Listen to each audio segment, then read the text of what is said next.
The lesson that really stood out to the entire group, both the participants and the observers who were watching the proceedings, was really the centrality of Turkey.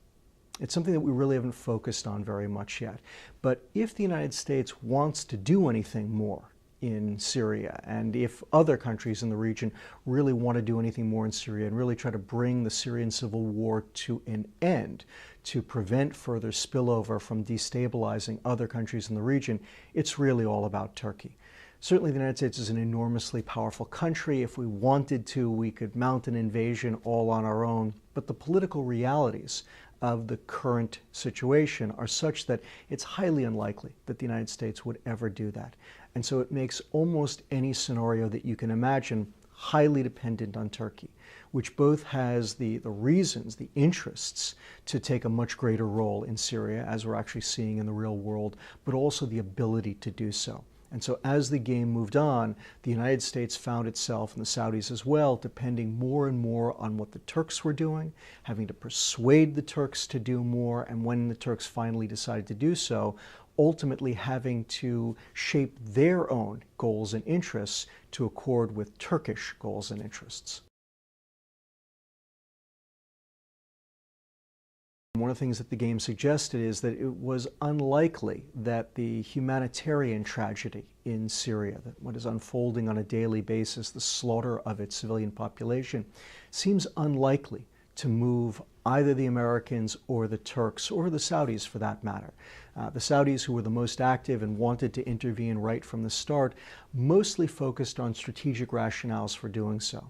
And while the American and Turkish teams certainly bemoaned the humanitarian tragedy unfolding in Syria, they weren't willing to intervene based on that alone. It was only when the spillover began to affect American and Turkish strategic interests that those two teams decided, you know what, we really do need to bring this thing to an end. And again, I think that that is something that we've seen reflected in the real world situation, where we have had massacres and we have had awful tragedies, tragedies at least along the lines of what we saw in Libya. But in the case of Syria, they haven't been enough to trigger American or other Western intervention in Syria the way that they did in Libya. As the game progressed and as the scenario had the spillover into different countries worsening, that really did bring the United States around to the idea that, you know what, we really need to shut this thing down. I mean, in my mind, it very much echoed what we saw in the Balkans in the 1990s, where initially the American feeling about the wars going on first in Bosnia and then in Kosovo was, well, this is a European problem, it's not really our problem. But as the spillover magnified and began to affect NATO countries, and the NATO countries started to get nervous and decided they wanted to shut down, then the United States felt it had to intervene and get involved with NATO. And we saw effectively the same thing happening in Syria, where initially the American feeling was, this isn't our problem and it's not affecting our interests. But as we saw spillover affecting Lebanon, affecting Jordan, affecting Turkey, affecting Iraq, then the Americans decided, you know what, this is starting to affect our interests. It's affecting our NATO allies. There's the threat that it will affect Israel. And of course, it was also sending oil prices through the roof. And all of that galvanized the Americans to decide, yeah, we better help shut this thing down. American policymakers need to be thinking very hard about Syria and thinking about Syria in ways that they really haven't so far.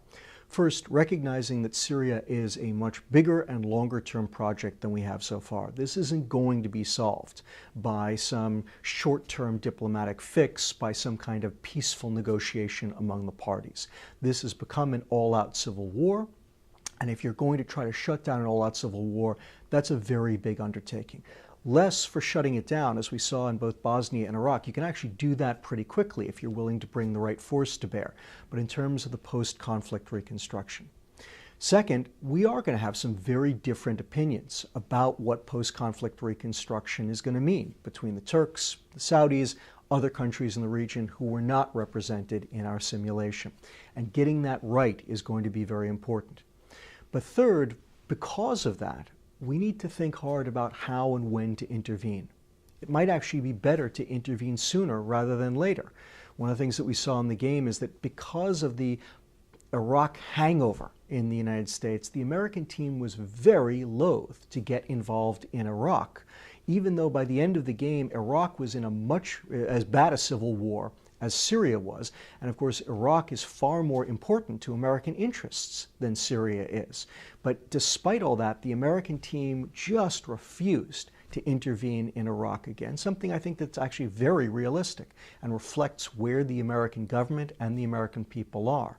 Well, if that's the case, that would argue for maybe taking a greater effort in Syria sooner to make sure that it doesn't spark a new Iraqi civil war, a civil war that would actually be worse for American interests than the Syrian civil war, but one that, because of our recent history, we are absolutely not going to intervene in.